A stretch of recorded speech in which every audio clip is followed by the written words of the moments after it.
So as a psychologist, clinical psychologist, how have you found that to be accepted or challenged within the faith community? Oh Lord. I can't tell you how many times I've sat in church and heard the assault against people who have doctorates or people who think they know more than God. It just I mean, I think it's at the point where I personally find it amusing almost.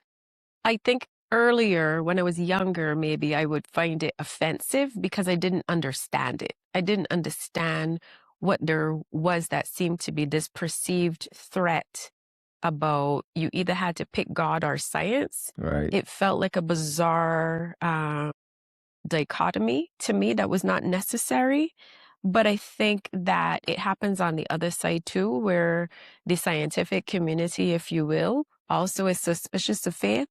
And so there are a few of us who live in this space where both sides of our world are suspicious of the other side. Mm-hmm. And how do you sit in the middle of that context and kind of hold space for both of them, knowing that neither one of them is particularly trusting of the other? Mm-hmm. Uh, mm. So how do you navigate that? I mean, I think I've really gotten good at, what did Johnny Cochran say? If it don't apply, let it fly. I Mm-hmm. think that I have just become good at that.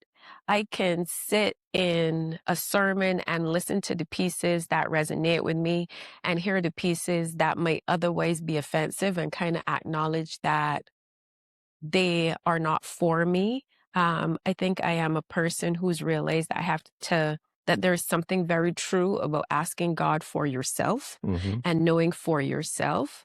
And so there may be times where I hear something and I wait for conviction. I don't, but I also wait for revelation. Mm. So if it doesn't apply, I don't necessarily find it offensive. I might find it not applicable. Could some of it also be due to just mere ignorance ignorance in the true meaning of the word Sure. ignorance, can knowledge. Yeah, absolutely. In both contexts, right? In either space. Yeah, sometimes you hear things said about science or said about psychology that you know aren't true. So it's the same thing I tell my child, right? If it is said about you, but it is not true about you, then it is not about you. And I think that's how I feel about psychology too. Yeah, that's a really good premise. You've got to learn how to differentiate what applies to you or not, and Yeah. not carry the burden of things that you don't need to be carrying.